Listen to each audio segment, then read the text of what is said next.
Hello friends, welcome to my YouTube channel. So guys, आज की इस वीडियो में हम लोग देखने वाले हैं जो आपका छत्तीसगढ़ बीएड का एग्ज़ाम होने वाला है 11 जून को। तो आज की इस क्लास में हम लोग छत्तीसगढ़ बीएड एग्ज़ाम के लिए प्रीवियस ईयर के टॉप मोस्ट इम्पॉर्टेंट क्वेश्चंस को यहाँ पर डिस्कस करने वाले हैं। तो वीडियो काफ़ी इम्पोर्टेंट है आप लोगों के लिए, तो इस वीडियो को पूरा ज़रूर देखिए। वीडियो अच्छा लगे तो प्लीज़ वीडियो को लाइक और शेयर ज़रूर करें। अगर आप चैनल पर नए हैं और आप लोगों ने अभी तक इस चैनल को सब्सक्राइब नहीं किया है तो प्लीज़ चैनल को ज़रूर सब्सक्राइब करें और नोटिफिकेशन बेल ऑन करना ना भूलें। तो चलिए वीडियो को स्टार्ट करते हैं। खुद से प्रयास कीजिएगा इन सभी क्वेश्चंस के आंसर देने का 2 से 3 सेकंड के बाद मैं आंसर क्लियर कर दूंगा। आज के सेशन में पहला क्वेश्चन, निम्नलिखित में से कौन सा शब्द तद्भव है? ऐसे शब्द जो हिंदी भाषा से उत्पन्न हुए हो वो तद्भव शब्द कहलाते हैं। आपको इनमें से एक ऐसा शब्द चुनना है जो हिंदी भाषा का हो। जैसे कि दूध जो है ना, ये हिंदी भाषा का शब्द है, तो ये आपका तद्भव शब्द हो जाएगा। तो सी ऑप्शन जो है इस क्वेश्चन का करेक्ट आंसर हो जाएगा। और इसका तत्सम शब्द क्या होगा? दूध का तत्सम शब्द होता है दुग्ध। तो ये भी आपको ध्यान में रखना है। बस आंसर आपका सी होगा। ठीक है, अगला क्वेश्चन देखिएगा। निष्कपट शब्द में प्रयुक्त उपसर्ग क्या होगा? स्टार्टिंग का जो शब्द होता है, शॉर्ट में समझ लीजिए, स्टार्टिंग का जो शब्द होता है वो आपका उपसर्ग होता है और लास्ट वाला शब्द प्रत्यय होता है। तो निष्कपट में प्रयुक्त उपसर्ग क्या होगा? तो निष्कपट में प्रयुक्त उपसर्ग होगा नी। ऑप्शन नंबर बी जो है इस क्वेश्चन का करेक्ट आंसर हो जाएगा। अगला क्वेश्चन देखिएगा। अविश्वसनीय शब्द में प्रत्यय है अ, अवि, ई या नी। अविश्वसनीय शब्द में प्रत्यय क्या होगा? अविश्वसनीय, नीय बोलने से ही पता चला है लास्ट वाला शब्द। ऑप्शन नंबर डी जो है इस क्वेश्चन का करेक्ट आंसर हो जाएगा। अविश्वसनीय में नीय जो है ना, ये प्रत्यय हो जाएगा। देखिए, अगर आपको क्लास अच्छी लगे तो प्लीज़ क्लास को लाइक और शेयर ज़रूर करें आप लोग, ज़्यादा से ज़्यादा। ठीक है, चलिए बढ़ते हैं नेक्स्ट क्वेश्चन की ओर। सो गाइस, चौथा क्वेश्चन देखिएगा। निम्नलिखित में से कौन सा शब्द विशेषण है? मानवता, मधुर, मधुरता, मधुरता से। कौन सा शब्द विशेषण है? मधुर शब्द जो है ना, ये विशेषण शब्द हो जाएगा। तो चौथे क्वेश्चन की अगर मैं बात करूं, ऑप्शन नंबर बी करेक्ट हो जाएगा। पांचवा क्वेश्चन देखिएगा। अभिनव का पर्यायवाची शब्द क्या होगा? नवीन, प्राचीन, जीर्ण या पुरातन। अभिनव का पर्यायवाची शब्द क्या होता है? नवीन होता है। तो पांचवें क्वेश्चन की अगर मैं बात करूं, ऑप्शन नंबर ए जो है इस क्वेश्चन का करेक्ट आंसर हो जाएगा। देखिए, अभिनव का पर्यायवाची शब्द नया भी होता है, नवोदित। ये नवीन का ही पर्यायवाची शब्द होता है नवोदित। नया, नवोदित, नूतन, नूतन, और लास्ट वाला आपका बचा आधुनिक। आधुनिक, ये सभी शब्द जो है ना, ये अभिनव के पर्यायवाची शब्द होते हैं। तो ये भी आपको ध्यान में रखना है। अगला क्वेश्चन देखिएगा। क्षीण का विलोम शब्द क्या होगा? दुर्बल, सबल, पतला या मंद। इसका उल्टा कर दीजिए, आंसर निकल आएगा। क्षीण का विलोम शब्द होता है सबल। तो बी ऑप्शन जो है गाइस इस क्वेश्चन का करेक्ट आंसर हो जाएगा। सो गाइस, सातवां क्वेश्चन देखिएगा। आंख का कांटा मुहावरे का अर्थ क्या होगा? प्रिय व्यक्ति, शत्रु व्यक्ति, अंधा व्यक्ति या रोगी व्यक्ति। आंख का कांटा यानी ऐसा व्यक्ति जिसे आप देख लेते हो तो कांटा भी नहीं मांगता है, यानी शत्रु व्यक्ति। तो सातवें क्वेश्चन की अगर मैं बात करूं, ऑप्शन नंबर बी करेक्ट हो जाएगा। आठवां क्वेश्चन देखिएगा। आठवां क्वेश्चन हमारा गाइस क्या कह रहा है कि थोथा, चना, बाजे, घना, लोक तृतीय का अर्थ क्या होगा? अधिक बोलने वाला व्यक्ति विद्वान होता है, कम ज्ञान वाला व्यक्ति अधिक दिखावा करता है, चना पौष्टिक होता है, किसान मेहनती होता है। क्या कह रहा है? थोथा, चना, बाजे, घना, लोक तृतीय का अर्थ क्या होगा? कम ज्ञान वाला व्यक्ति अधिक दिखावा करता है। तो आठवें क्वेश्चन की अगर मैं बात करूं, ऑप्शन नंबर बी करेक्ट हो जाएगा। सो गाइस, नवा क्वेश्चन देखिएगा। अशुद्ध वर्तनी पहचानी। देखिए, यहाँ पर आपको अशुद्ध वर्तनी की पहचान करनी है।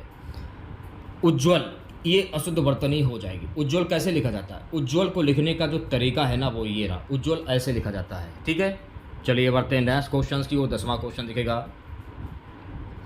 निम्नलिखित में से शुद्ध वाक्य कौन सा है? यहाँ पर देखिए, आपको शुद्ध वाक्य की पहचान करनी है। सोच समझ कर आंसर दीजिएगा। मुझे पुस्तक पढ़नी है, ये आपका शुद्ध वाक्य हो जाएगा। तो 10वें क्वेश्चन की अगर मैं बात करूं, ऑप्शन नंबर बी करेक्ट हो जाएगा। सो गाइस 11वां क्वेश्चन देखिएगा, पंकज शब्द का शाब्दिक अर्थ क्या होता है? जल में उत्पन्न, पंख में उत्पन्न, पर्वत पर उत्पन्न, वन में उत्पन्न। तो पंकज शब्द का शाब्दिक अर्थ होता है पंख में उत्पन्न। तो 11वें क्वेश्चन की अगर मैं बात करूं, ऑप्शन नंबर बी करेक्ट हो जाएगा। सो गाइस 12वां क्वेश्चन देखिएगा, यथाशक्ति शब्द में किस प्रकार का उदाहरण है? तत्पुरुष समास, कर्मधार समास, अव्ययभाव समास या द्वंद्व समास। एक ट्रिक मैं आपको बता रहा हूँ, उस ट्रिक को आप कॉपी पर नोट कर लीजिए। यथा, अनु, प्रति, बड़ा आ, भर, उद, हर और नी, ये सभी शब्द जो है ना, ये अव्ययभाव समास के उदाहरण हैं। जैसे कि यथाशक्ति दिया, स्टार्टिंग का शब्द देख लीजिए, आपके समझ में आ जाएगा। देखिए यथा दिया है, यथोचित, यथाशक्ति, अनुप्रति, प्रतिदिन, आडंबर, भरपेट, उदय, हर दिन, नी। यानी कहने का मतलब है आपको स्टार्टिंग का शब्द देख लेना है और आपको समझ में आ जाएगा कि ये अव्ययभाव समास के सभी उदाहरण हैं। ठीक है, चलिए बढ़ते हैं नेक्स्ट क्वेश्चन की ओर। 13वां क्वेश्चन देखिएगा, विद्यार्थी शब्द में कौन सा प्रत्यय है? अर्थी, थी, आर्थी या ई। विद्यार्थी का संधि विच्छेद कर लीजिए, तो विद्यार्थी का संधि विच्छेद क्या होता है? विद्याधन अर्थी। विद्याधन अर्थी, विद्या जो है ये आपका उपसर्ग हो गया और अर्थी ये आपका प्रत्यय हो गया। तो विद्यार्थी में अर्थी जो है ना, ये प्रत्यय हो जाएगा। तो ऑप्शन नंबर 1 करेक्ट हो जाएगा। 14वां क्वेश्चन देखिएगा, कठोर का विलोम शब्द क्या होगा? नरम, कोमल, मृदु या सभी। देखिए कठोर का विलोम शब्द नरम भी होता है, कोमल भी होता है, मृदु भी होता है, इसलिए आंसर आपका जाएगा ऑप्शन नंबर डी के साथ में, सभी। सो गाइस 15वां क्वेश्चन देखिएगा। 15वां क्वेश्चन क्या कह रहा है कि निम्नलिखित में से कौन सा शब्द भाववाचक संज्ञा है? मित्र, मित्रता, मित्रवत या मित्रजन। कौन सा शब्द भाववाचक संज्ञा का उदाहरण है? तो मित्रता जो है ना, ये भाववाचक संज्ञा का उदाहरण है। तो ऑप्शन नंबर बी करेक्ट हो जाएगा। 16वां क्वेश्चन देखिएगा सभी बच्चे, ना को चने चबवाना, मुहावरे का अर्थ क्या होगा? भोजन करना, अत्यधिक कष्ट देना, खेती करना, अपमान करना। ना को चने चबवाना मुहावरे का अर्थ होता है अत्यधिक कष्ट देना। तो 16वें क्वेश्चन की अगर मैं बात करूँ भी ऑप्शन नंबर बी करेक्ट हो जाएगा। 17वां क्वेश्चन आपकी स्क्रीन पर, जो कहा ना जा सके, उसके लिए एक शब्द क्या होगा? जो कहा ना जा सके, तो भाई जो कहा ना जा सके उसको हम क्या कहते हैं? अकथनीय कहते हैं। तो 17वें क्वेश्चन की अगर मैं बात करूं, ऑप्शन नंबर डी करेक्ट हो जाएगा। 18वां क्वेश्चन देखिएगा सभी बच्चे, निम्नलिखित में से कौन सा युग्म अशुद्ध है? यहाँ पर आपको ऐसा शब्द चुनना जो कि अशुद्ध है। सूर्य, सूर्या, ये शब्द जो है ये अशुद्ध हो जाएगा। तो ऑप्शन नंबर डी करेक्ट हो जाएगा। 19वां क्वेश्चन देखिएगा सभी बच्चे, क्या कह रहा है? यदि परिश्रम करोगे तो सफल हो जाओगे। यह कौन सा वाक्य? सरल वाक्य, मिश्र वाक्य, संयुक्त वाक्य या विस्मयादिबोधक वाक्य? यदि परिश्रम करोगे तो सफल हो जाओगे, ये कौन सा वाक्य है? तो ये हो जाएगा मिश्र वाक्य।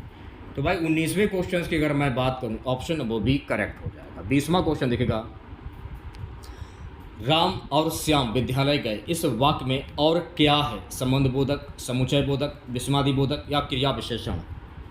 क्या कह रहा है? राम और श्याम विद्यालय गए, इस वाक्य में और क्या है? समुचय बोधक, यानी कि जिसका प्रयोग दो शब्दों, वाक्यांशों या वाक्यों को जोड़ने के लिए किया जाता है, इस वाक्य में राम और श्याम को जोड़ रहा है, इसलिए यहाँ पर समुचय बोधक हुआ। तो बी ऑप्शन जो है इस क्वेश्चन का करेक्ट आंसर हो जाएगा। चलिए बढ़ते हैं नेक्स्ट क्वेश्चन की ओर प्यारे बच्चों। अगला क्वेश्चन देखिएगा 21वां, क्या कह रहा है? भारतीय संविधान का कौन सा अनुच्छेद शिक्षा के अधिकार को मौलिक अधिकार बनाता है? अनुच्छेद 19, अनुच्छेद 21A, अनुच्छेद 25, अनुच्छेद 32। तो भारतीय संविधान का अनुच्छेद 21A जो है ना, ये शिक्षा के अधिकार को मौलिक अधिकार बनाता है। तो 21वें क्वेश्चन की अगर मैं बात करूं, ऑप्शन नंबर बी करेक्ट हो जाएगा। सो गाइस 22वां क्वेश्चन देखिएगा। 22वां क्वेश्चन है, भारतीय संविधान की प्रस्तावना में पंथ निरपेक्ष शब्द किस संशोधन के द्वारा जोड़ा गया? 24वां संशोधन, 42वां संशोधन, 44वां संशोधन या 52वां संशोधन। तो भारतीय संविधान की प्रस्तावना में पंथ निरपेक्ष शब्द जो है ना, ये 42वें संशोधन के द्वारा जोड़ा गया। तो राइट आंसर की अगर मैं बात करूं, ऑप्शन नंबर बी करेक्ट हो जाएगा। सो गाइस नेक्स्ट क्वेश्चन देखिएगा। अगला क्वेश्चन है गाइस कि पूर्ण स्वराज का प्रस्ताव भारतीय राष्ट्रीय कांग्रेस के किस अधिवेशन में पारित किया गया था? कराची अधिवेशन, सूरत अधिवेशन, लाहौर अधिवेशन या बेलगांव अधिवेशन। पूर्ण स्वराज का प्रस्ताव भारतीय राष्ट्रीय कांग्रेस के लाहौर अधिवेशन में पारित किया गया था। तो 23वें क्वेश्चन की अगर मैं बात करूं, ऑप्शन नंबर सी करेक्ट हो जाएगा। सो गाइस 24वां क्वेश्चन देखिएगा। 24वां क्वेश्चन है गाइस, भारत में दक्कन का पठार मुख्यतः किस प्रकार की चट्टानों से निर्मित है? अवसादी चट्टानें, कायांतरी चट्टानें, ग्रेनाइट चट्टानें या बेसाल्ट चट्टानें? तो भारत में दक्कन का पठार जो है ना ये मुख्यतः बेसाल्ट चट्टानों से निर्मित है।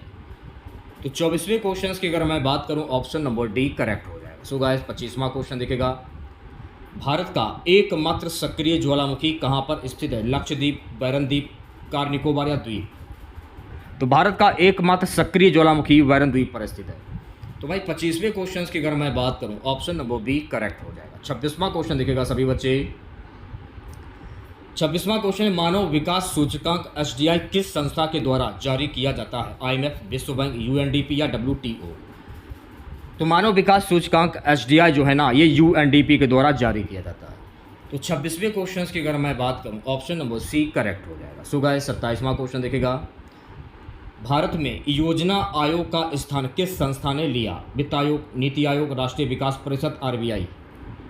तो भारत में योजना आयोग का स्थान नीति आयोग ने लिया। तो 27वें क्वेश्चन की अगर मैं बात करूं, ऑप्शन नंबर बी करेक्ट हो जाएगा। 28वां क्वेश्चन दिखेगा, प्रकाश का वेग निर्वात में लगभग कितना होता है? तो प्रकाश का वेग निर्वात में लगभग होता है 3 × 10⁸ m/s। तो सही आंसर आपका जाएगा ऑप्शन नंबर सी के साथ। तो गाइस अगला क्वेश्चन देखेगा 29वां, आवर्त सारणी में सबसे अधिक विद्युत ऋणात्मक तत्व कौन सा है? ऑक्सीजन, क्लोरीन, फ्लोरीन या नाइट्रोजन? आवर्त सारणी में सबसे अधिक विद्युत ऋणात्मक तत्व जो है यह फ्लोरीन।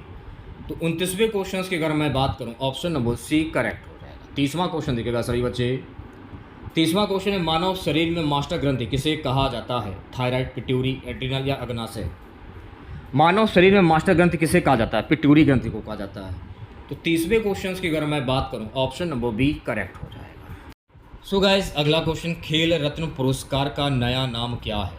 मेजर ध्यानचंद खेल रत्न पुरस्कार, अर्जुन खेल रत्न पुरस्कार, राष्ट्रीय खेल रत्न पुरस्कार या भारत खेल रत्न पुरस्कार? तो खेल रत्न पुरस्कार का नाम है मेजर ध्यानचंद खेल रत्न पुरस्कार। 31वें क्वेश्चन की अगर मैं बात करूं, ऑप्शन नंबर ए करेक्ट हो जाएगा। सो गाइस नेक्स्ट क्वेश्चन दिखेगा, अर्जुन पुरस्कार किस क्षेत्र में दिया जाता है? साहित्य, विज्ञान, खेल या शिक्षा? तो मेरे प्यारे जो अर्जुन पुरस्कार जो है ना ये खेल के क्षेत्र में दिया जाता है। तो ऑप्शन नंबर सी जो है इस क्वेश्चन का करेक्ट आंसर हो जाएगा। चलिए बढ़ते हैं नेक्स्ट क्वेश्चन की ओर। अगला क्वेश्चन देखेगा, नई शिक्षा नीति एनईपी 2020 के अनुसार विद्यालय शिक्षा का नया ढांचा क्या है? नई शिक्षा नीति एनईपी 2020 के अनुसार विद्यालय शिक्षा का नया जो ढांचा है 5+3+3+4। तो 33वें क्वेश्चन की अगर मैं बात करूं भी ऑप्शन नंबर बी करेक्ट हो जाएगा। 34वां क्वेश्चन देखेगा सभी बच्चे, योग दर्शन के प्रवर्तक किसे माना जाता है? कपिल, जैमिनी, पतंजलि या गौतम? योग दर्शन के प्रवर्तक किसे माना जाता है? पतंजलि को माना जाता है। तो भाई 34वें क्वेश्चन की अगर मैं बात करूं, ऑप्शन नंबर सी करेक्ट हो जाएगा। 35वां क्वेश्चन आपके स्क्रीन पर। 35वां क्वेश्चन हमारा है, सूर्य के सबसे निकट स्थित ग्रह कौन सा है? शुक्र, बुध, पृथ्वी या मंगल? तो सूर्य के सबसे निकट स्थित जो ग्रह है यह है बुध। तो 35 क्वेश्चन की अगर मैं बात करूं, ऑप्शन नंबर बी करेक्ट हो जाएगा। 36वां क्वेश्चन देखेगा सभी बच्चे। 36वां क्वेश्चन हमारा मेरे प्यारे बच्चों, भारतीय संविधान में मौलिक कर्तव्यों का उल्लेख किस भाग में है? भाग 3, भाग 4, भाग 4A या भाग 5? तो भारतीय संविधान में मौलिक कर्तव्यों का उल्लेख जो ना भाग 4A में है। तो 36वें क्वेश्चन की अगर मैं बात करूं, ऑप्शन नंबर सी करेक्ट हो जाएगा। 37वां क्वेश्चन दिखेगा सभी बच्चे, साइलेंट वैली राष्ट्रीय उद्यान किस राज्य में स्थित है? तमिलनाडु, कर्नाटक, केरल या तेलंगाना? साइलेंट वैली राष्ट्रीय उद्यान जो है ना ये केरल राज्य में स्थित है। तो 37 क्वेश्चन की अगर मैं बात करूं, ऑप्शन नंबर सी करेक्ट हो जाएगा। 38वां क्वेश्चन दिखेगा, रक्त का लाल रंग किसके कारण होता है? हीमोग्लोबिन, प्लाज्मा, प्लेटलेट या ल्यूकोसाइट्स? रक्त का लाल रंग जो है ना ये हीमोग्लोबिन के द्वारा होता है।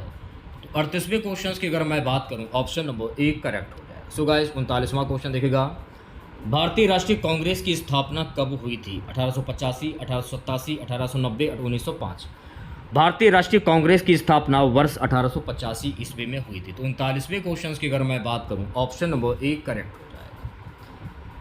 40वां क्वेश्चन देखेगा, प्राणायाम का मुख्य उद्देश्य क्या है? शारीरिक शक्ति बढ़ाना, श्वास का नियंत्रण, मांसपेशियों का विकास, वजन कम करना? प्राणायाम का मुख्य उद्देश्य होता है मेरे प्यारे बच्चों श्वास का नियंत्रण।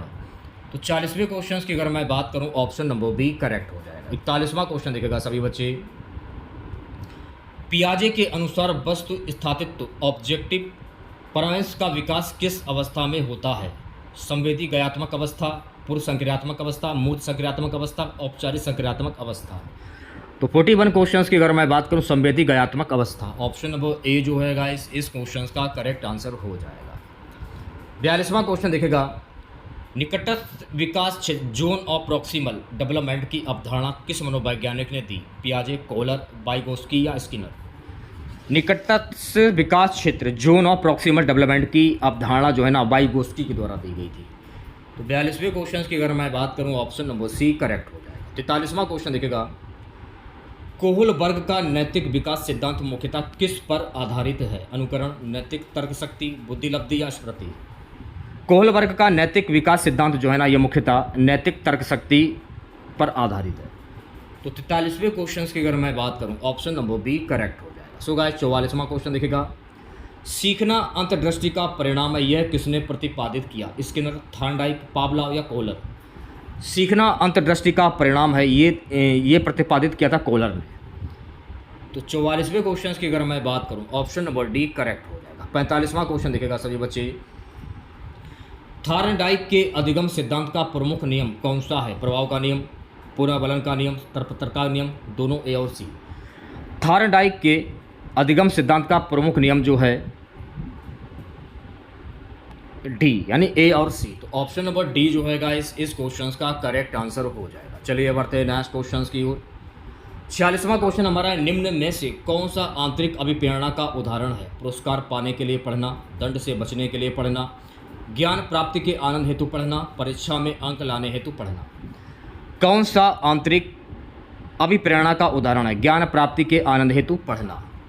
तो सी ऑप्शन जो है इस क्वेश्चन का करेक्ट आंसर हो जाए। क्लास को लाइक कर दीजिएगा, जिन बच्चों ने क्लास को लाइक नहीं किया है प्लीज़ क्लास को लाइक और शेयर जरूर करें। 47वां क्वेश्चन देखिएगा सभी बच्चे, समावेशी शिक्षा इंक्लूसिव एजुकेशन का मुख्य उद्देश्य क्या है? प्रतिभाशाली बच्चों को अलग पढ़ाना, दिव्यांग बच्चों को अलग विद्यालय देना, सभी बच्चों को समान अवसर देना, केवल विशेष बच्चों पर ध्यान देना? समावेशी शिक्षा इंक्लूसिव एजुकेशन का मुख्य उद्देश्य सभी बच्चों को समान अवसर देना। तो सी ऑप्शन जो है गाइस इस क्वेश्चन का करेक्ट आंसर हो जाएगा। 48वां क्वेश्चन देखेगा, बहुबुद्धि सिद्धांत मल्टीपल इंटेलिजेंस थ्योरी किसने दिया? गार्डन, गिलफोर्ड, विने या टर्मैन? बहुबुद्धि सिद्धांत जो है ये दिया था गार्डन ने। तो ऑप्शन नंबर ए जो है इस क्वेश्चन का करेक्ट आंसर हो जाएगा। 49वां क्वेश्चन देखेगा, अगला क्वेश्चन हमारा, कक्षा में अनुशासन बनाए रखने का सर्वश्रेष्ठ उपाय क्या माना जाता है? कठोर दंड, भय का वातावरण, सकारात्मक एवं सहभागितापूर्ण वातावरण, अधिक ग्रह कार्य? कक्षा में अनुशासन बनाए रखने का सर्वश्रेष्ठ उपाय माना जाता है सकारात्मक एवं सहभागितापूर्ण वातावरण। तो 49 क्वेश्चन की अगर मैं बात करूँ भी ऑप्शन नंबर सी करेक्ट हो जाएगा। अगला क्वेश्चन देखेगा, करके सीखना लर्निंग बाय डूइंग का सिद्धांत किस शिक्षा दार्शनिक से संबंधित है? रूसो, जॉन डुई, फ्रॉबेल या मॉन्टेसरी? तो 50 क्वेश्चंस की अगर मैं बात करूं, John Dewey, option number B जो है गाइस इस क्वेश्चंस का करेक्ट आंसर हो जाएगा। सो गाइस अगला क्वेश्चन देखेगा, शिक्षण अधिगम प्रक्रिया का केंद्र बिंदु कौन सा है? शिक्षक, प्रधानाचार्य, विद्यार्थी, पाठ्यपुस्तक? शिक्षण अधिगम प्रक्रिया का केंद्र बिंदु कौन सा है? विद्यार्थी। तो ऑप्शन नंबर सी जो है गाइस इस क्वेश्चन का करेक्ट आंसर हो जाएगा। अगला क्वेश्चन देखेगा, ब्लूम के शैक्षिक उद्देश्यों के वर्गीकरण में सर्वोच्च संज्ञानात्मक स्तर कौन सा है? ज्ञान, अनुपयोग, विश्लेषण, मूल्यांकन?